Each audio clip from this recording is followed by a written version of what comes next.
आप सभी का आपके अपने पसंदीदा मॉर्निंग लाइव शो बिहार बिहान में। और आज की सुबह मैं हूं आपके साथ शक्ति। नमस्कार। एक सुनहरी सी सुबह ने दस्तक दे दी है और आपका पसंदीदा कार्यक्रम बिहार बिहान लेकर मैं अनामिका एक बार फिर आपसे जुड़ गई हूं। आप सभी दर्शकों का बहुत स्वागत करती हूं। एक महिला के कंधों पर पूरे घर का भार होता है, तभी तो उसे पिलर ऑफ स्ट्रेंथ कहते हैं। वो अपने पूरे परिवार को सहेज कर चलती है, समेट कर चलती है। अगर वो मजबूत है, वो स्वस्थ है, तो पूरा परिवार मजबूत है, स्वस्थ है। वो अपने कर्तव्यों का निर्वहन बहुत ही खूबसूरती के साथ करती है, पर अपने कर्तव्यों का निर्वहन, अपने जिम्मेदारियों को बखूबी निभाने के लिए उसका स्वस्थ होना बेहद ज़रूरी है। पर पिछले कुछ सालों में अगर देखें तो ब्रेस्ट कैंसर जैसी गंभीर बीमारी की समस्याएं महिलाएं में बढ़ती जा रही हैं, जिसके प्रति हम सबको अवेयर होना बहुत ज़रूरी है। आज के कार्यक्रम में हम इसी गंभीर मुद्दे पर बात करने वाले हैं और इस विषय पर बात करने के लिए हमारे स्टूडियो में जो ख़ास मेहमान मौजूद हैं वो है Patna AIIMS plastic surgery department की HOD वीना कुमारी सिंह। तो आइए मिलकर स्वागत करते हैं। मैम, कार्यक्रम बिहार बिहान में बहुत स्वागत आपका। धन्यवाद।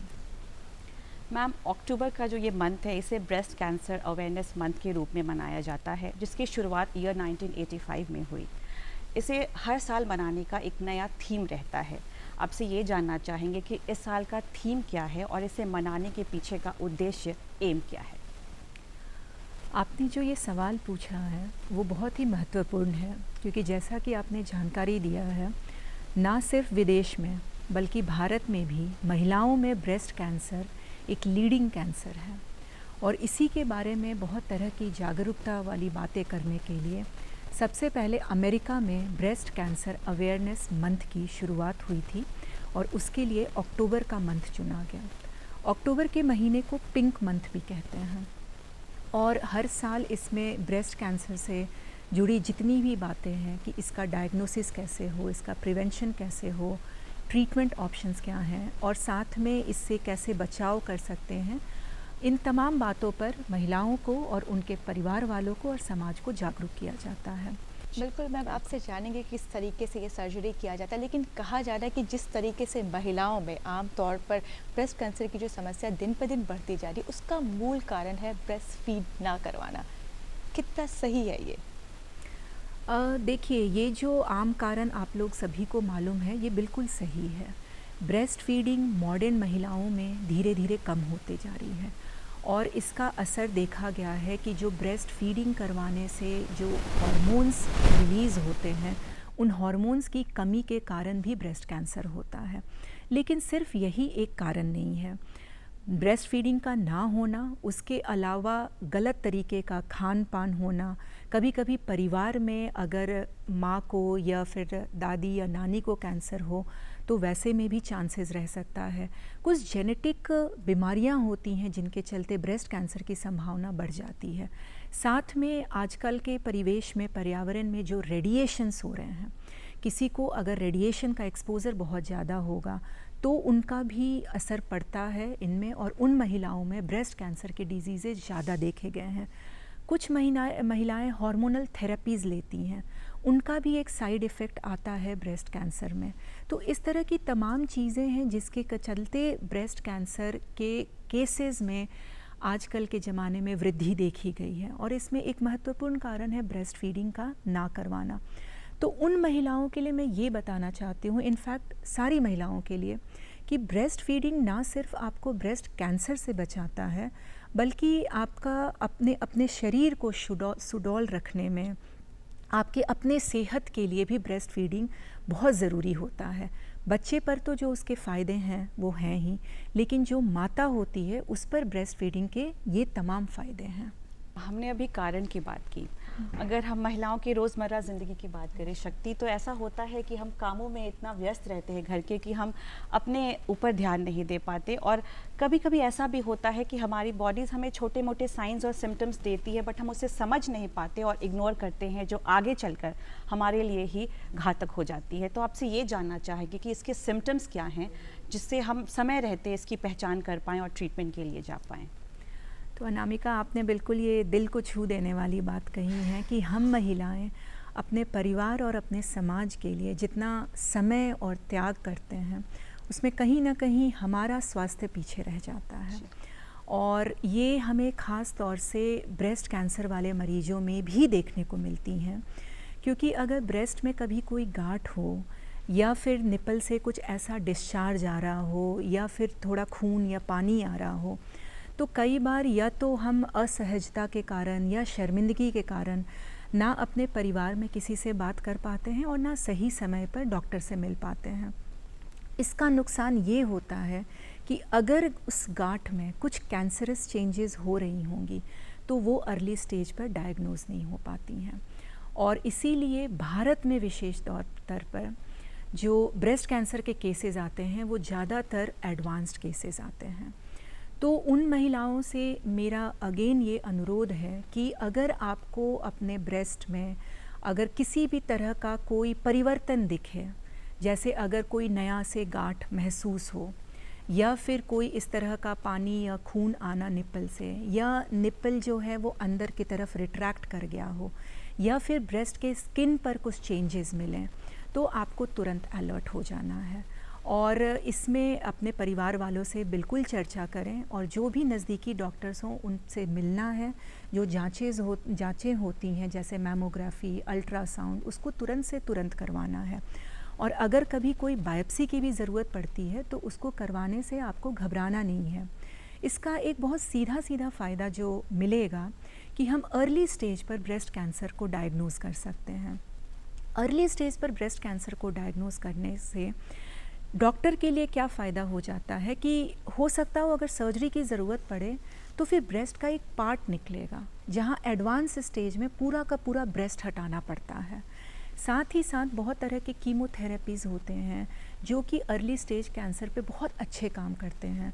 और उन महिलाओं में जिनका अर्ली स्टेज पर कैंसर का डायग्नोसिस और सही ट्रीटमेंट हो जाता है, उनकी लाइफ बहुत साल, मतलब हम इसको लॉन्गेविटी कहते हैं कि कैंसर के बाद भी उनका बहुत साल का जीवन अच्छे से वो लोग जीवन व्यतीत कर सकती हैं और एक क्वालिटी लाइफ के साथ वो लोग स्टे कर पाते हैं। और कई बार देखा जाता है कि जैसे अगर महिलाओं को ये प्रॉब्लम है तो कुछ महिलाएं ऐसी होती है इस बारे में वो डिस्कस भी नहीं करना चाहती हैं। जैसे कि खासकर ग्रामीण क्षेत्रों की बात करें तो महिलाएं इन सारी चीज़ों को बात करने में कहीं उनमें एक झिझक सी रहती है कि कैसे इस चीज़ को बोले या कैसे इसको बताए। तो ऐसे में उन महिलाओं को आप किस तरीके से जागरूक करना चाहेंगे कि अगर ऐसा सिचुएशन आता है तो आगे बढ़े, या अस्पताल मतलब हॉस्पिटल्स में कैसी इसकी फैसिलिटी रहती है इन चीज़ों के लिए? तो जैसा आपने कहा कि ये बिल्कुल सही है। ग्रामीण क्षेत्रों में जो महिलाएं हैं ना, उनमें ख़ास तौर से ये देखा गया है कि जागरूकता ना होने के कारण, नॉलेज ना होने के कारण ये अपने ब्रेस्ट से संबंधी कुछ भी तकलीफ़ें होती हैं। कई बार ब्रेस्ट फीडिंग के दौरान ब्रेस्ट में कुछ पस भी हो जाता है कभी, या फिर बाद में जाकर कुछ गांठें भी होती हैं। कई तरह की गांठें बिनाइन होती हैं, सारे कैंसर नहीं होते। लेकिन ये जो भी तमाम तरह के ब्रेस्ट डिजीज़ेज़ होते हैं उसके बारे में जागरूकता ना रहने के कारण वो नहीं जाती हैं, ना किसी से बात करती हैं, ना डॉक्टर को कंसल्ट करती हैं। उन लोगों से ख़ास तौर से मेरा ये अनुरोध रहेगा कि ब्रेस्ट जो है, स्तन जो है, वो शर्मिंदगी का ऑर्गन नहीं है, वो आपके शरीर का एक महत्वपूर्ण अंग है और बाकी अंगों की तरह ही है। जैसे चेहरा है, हाथ है, पैर है, जबड़ा है, तो किसी भी अंग में जैसे कुछ तकलीफ़ हो सकती है या कुछ कैंसरस प्रॉब्लम्स हो सकता है, उसी तरह से ब्रेस्ट को भी ट्रीट करें। आपका प्राइवेट पार्ट ज़रूर है लेकिन वो एक इंसान के शरीर का एक अंग ही है, तो उसको एक अंग की तरह ट्रीट करके अगर उसमें किसी भी तरह का कोई भी आपको चेंज दिखे, कोई लक्षण दिखे जो नॉर्मल नहीं लग रहा है, तो एटलीस्ट किसी से बात करें। आप लोगों के ग्रामीण क्षेत्रों में महिलाओं के पास आशा वर्कर्स होती हैं, एटलीस्ट उनसे बात कीजिए। प्राइमरी हेल्थ सेंटर पर मेडिकल ऑफिसर्स होते हैं, एएनएम नर्सेज होती हैं, उनसे मिलें और अगर सुविधा हो तो शहर तक पहुँचें और बिल्कुल एक्सपर्ट डॉक्टर के पास मिलें। जनरल सर्जन्स हों या ब्रेस्ट सर्जन्स हों, उनसे सबसे पहले ब्रेस्ट संबंधी विषयों के लिए आप अगर मिलेंगे तो आपको सही समय पर सही बातों की जानकारी होगी और सही इन्वेस्टिगेशन करवा के उसी के हिसाब से आप इलाज करके अगर आप स्वस्थ रहेंगे तो आप समझ लीजिए कि आप अपने परिवार को भी बहुत अच्छे से समय और बहुत लंबे समय तक समय दे पाएंगे। तो आपके परिवार के लिए भी ये ज़रूरी है कि सारी महिलाएं खुद को भी स्वस्थ रखें। मैम, अगर ब्रेस्ट सर्जरी की बात करें तो इसके पीछे काफ़ी मिथ्स भी हैं, डिसबिलीफ भी हैं। यूँ कहें तो महिलाएं डरती हैं, हिचकती हैं सर्जरी के बारे में जब वो खास करके सोचती हैं। तो आपसे जानना चाहेंगे कि ये ब्रेस्ट सर्जरी होती कैसे है और इसे किस तरह से किया जाता है? क्या कोई रिस्क फैक्टर भी है इसमें शामिल? क्या बताएंगे इस बारे में?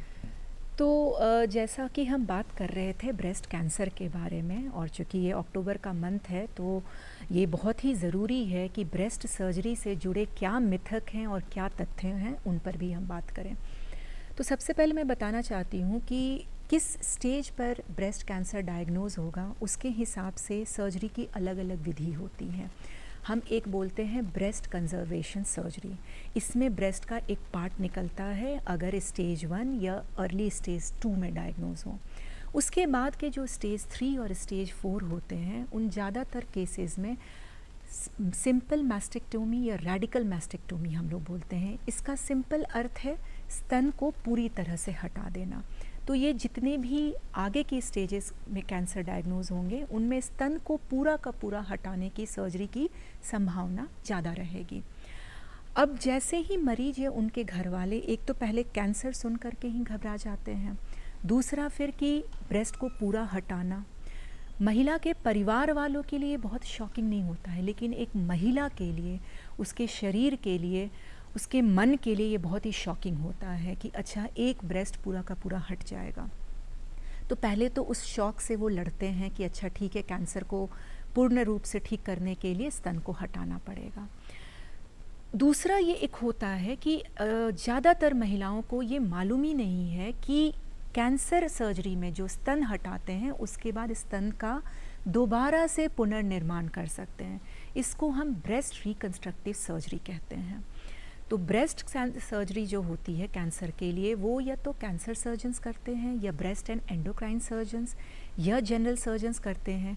लेकिन जो ब्रेस्ट रिकंस्ट्रक्टिव सर्जरी होती है वो ज़्यादातर प्लास्टिक सर्जन्स जो प्लास्टिक एंड रिकंस्ट्रक्टिव सर्जरी करते हैं वो करते हैं।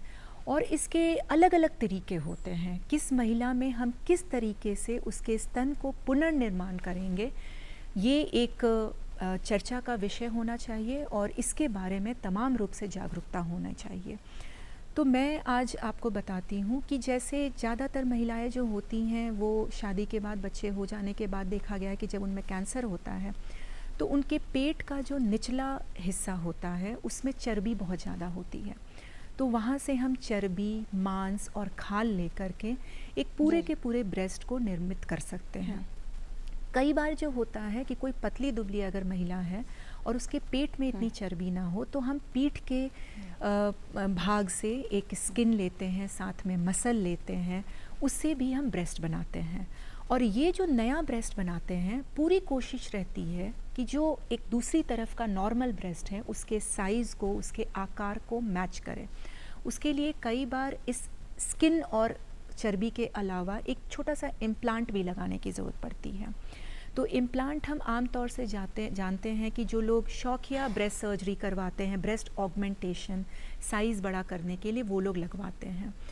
तो उनको मैं ये बताना चाहती हूँ कि सिर्फ ब्रेस्ट ऑगमेंटेशन में ही इम्प्लांट नहीं लगता है, ब्रेस्ट रिकंस्ट्रक्टिव सर्जरी में भी मांस और खाल के साथ इम्प्लांट लगता है। और इस तरह का ब्रेस्ट रिकंस्ट्रक्शन या तो फिर कैंसर सर्जरी के साथ, जिसको कि हम इमीडिएट ब्रेस्ट रिकंस्ट्रक्शन बोलते हैं, कि एक ही बार में पेशेंट भर्ती हुआ, बेहोश हुआ, एक ही सर्जरी में दोनों काम हो गया, कैंसर ग्रस्त स्तन को हटाना और नए स्तन का निर्माण। जो महिलाएं ऐसा नहीं कर पाती हैं या कुछ कारणों से सर्जन भी नहीं कर पाते हैं उन लोगों में हम डिलेड ब्रेस्ट रिकंस्ट्रक्शन करते हैं कि जब उनका कीमोथेरेपी, उनका रेडिएशन का ये सारे डोजेस जब कंप्लीट हो जाते हैं उसके कुछ महीनों के बाद ब्रेस्ट रिकंस्ट्रक्शन की प्रक्रिया शुरू करते हैं। तो ये तमाम जानकारी है जो ब्रेस्ट सर्जरी से जुड़ी बातें हैं। कई बार मैम देखा जाता है कि लोग अगर मतलब प्लास्टिक सर्जरी की या एस्थेटिक सर्जरी के लिए जाते हैं तो उनके दिमाग में ये भी रहता है कि आगे चल के हमें कुछ इस रिलेटेड प्रॉब्लम हो सकता है या कोई दूसरी बीमारी या कोई दूसरा हेल्थ इश्यूज हो सकता है। तो ये कितनी हद तक ये बातें सही हैं? क्या वाकई में इसके कोई साइड इफ़ेक्ट्स होते हैं?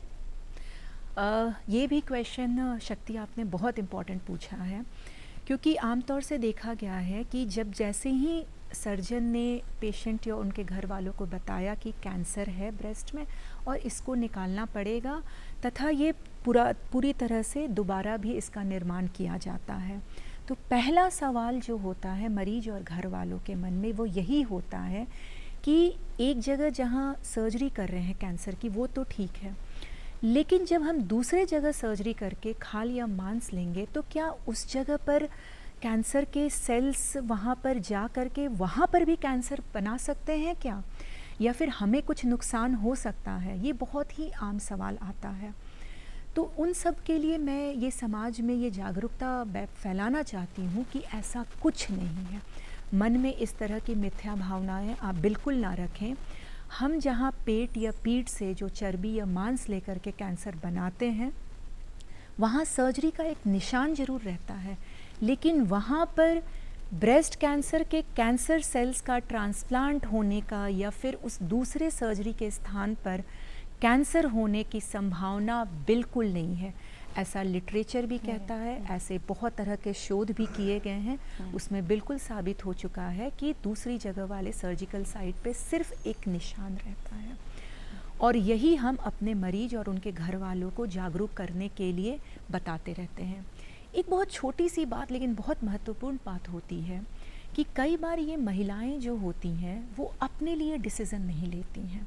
जैसा कि आपने कहा कि ग्रामीण क्षेत्रों की महिलाएं या महिलाएं जो फाइनेंशियली इंडिपेंडेंट नहीं हैं, तो उनके जब घर वाले डॉक्टर के पास उनको लेकर आते हैं और पता चलता है कि कैंसर है, कैंसर सर्जरी करना है, तो उन लोगों का घर वालों का स्टॉप बटन वहीं पे लग जाता है कि आप कैंसर से रिलेटेड जो सर्जरी जो चिकित्सा चाहिए वो करें, हमें ब्रेस्ट का दोबारा निर्माण नहीं करवाना है। लेकिन जब परिवार वाले ये डिसीज़न लेते हैं तो एक बार भी उस मरीज से नहीं पूछते हैं, उस महिला से नहीं पूछते हैं। तो ये मैं उन परिवार वालों के लिए कहना चाहती हूँ कि जब भी डिसीज़न होता है वो उस पेशेंट महिला, घर वालों और डॉक्टर, इन तीनों का एक कोलैबोरेटिव डिसीज़न होता है, एक कंबाइंड डिसीज़न होता है, क्योंकि अल्टीमेटली जो महिला है उसी को अपना लाइफ, अपना क्वालिटी ऑफ लाइफ पर फोकस करना है और वो उसके अपने कॉन्फिडेंस, अपने मनोबल के लिए बहुत ज़रूरी है कि उसका शरीर, एक नारी का जो एक कंप्लीट, एक संपूर्ण शरीर होता है, उस शरीर को ले करके वो अपने जीवन के आगे वाले वर्षों में व्यतीत करे। और शायद इसीलिए मैम मेडिकल साइंस को मिरेकल कहा जाता है कि ना इसमें सिर्फ हमारे लाइफ स्पैन को बढ़ाया बल्कि हमारे क्वालिटी, जो लाइफ की क्वालिटी उसको भी इनहेंस किया, उसको भी इम्प्रूव किया। जैसे कि आज हम सभी वर्ल्ड ब्रेस्ट कैंसर डे मना रहे हैं, ऐसे में ये बीमारी हम औरतों को ना हो, उस पर चलते चलते क्या कुछ जोड़ना चाहेंगे, क्या कुछ बताना चाहेंगे? तो आपने एक फिर से महत्वपूर्ण विषय छेड़ा है कि प्रिवेंशन ऑफ ब्रेस्ट कैंसर, हम जिसकी बात करते हैं कि ऐसा ना हो। तो इसमें दो तरह की बातें हैं। जो जेनेटिकली प्रोन होते हैं, कुछ जीन्स देखा गया है, BRCA1, BRCA2, वो अगर फैमिली में चल रही हैं तो बहुत हाई चांसेस होता है आगे के जनरेशन्स में ब्रेस्ट कैंसर होने का। उन महिलाओं से ये बताया जाता है कि आप प्रिवेंट करने के लिए बहुत अर्ली समय से ही अपनी जांच करवाएं। तकरीबन 25 साल की उम्र से या 30 साल की उम्र से मैमोग्राम एक समय समय पर करवाते रहें और जैसे ही सबसे अर्ली लक्षण दिखाई पड़े उसका डिटेक्शन ज़रूरी है, क्योंकि वो जेनेटिकली प्रोन है कंपेयर टू बाकी पॉपुलेशन। अब बच गए दूसरे पॉपुलेशन जिनमें आइसोलेटेड रूप से कैंसर होते हैं, जो नॉन जेनेटिकली हैं। उनमें शुरू से ही एक खान पान का देखा गया है कि उनको बहुत ज़्यादा शरीर में चर्बी नहीं होनी चाहिए। बहुत हैवी वेट पेशेंट्स में देखा गया है ब्रेस्ट कैंसर का। बहुत जो फैटी फूड्स खाते हैं उनमें देखा गया है। रेडिएशन का एक्सपोज़र जिनमें ज़्यादा होता है। रेडिएशन का हर तरह के कैंसर पर नेगेटिव इफ़ेक्ट रहता है, इंक्लूडिंग ब्रेस्ट कैंसर।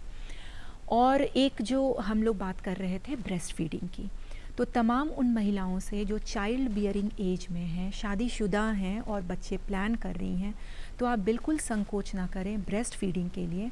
और अपने खान पान, अपने रहन सहन, लाइफस्टाइल बहुत इम्पॉर्टेंट है। किसी भी तरह का व्यायाम करना, एक संयमित रूप से खान पान करना आपको हर तरह के कैंसर से बचाएगा, इंक्लूडिंग ब्रेस्ट कैंसर। मतलब कह सकते हैं कि अगर मेडिकल साइंस ने हमें अपॉर्चुनिटी दी है, मौका दिया है कि हम किसी भी चीज़ को पहले डिटेक्ट करके खुद को मतलब बचा सकते हैं, खुद का बचाव कर सकते हैं। मैम, आप यहाँ पर आई, इतनी अच्छी अच्छी बातें साझा की, इतने अच्छे तरीके से हमारे दर्शकों को जागरूक किया, उसके लिए आपका तहे दिल से धन्यवाद। धन्यवाद।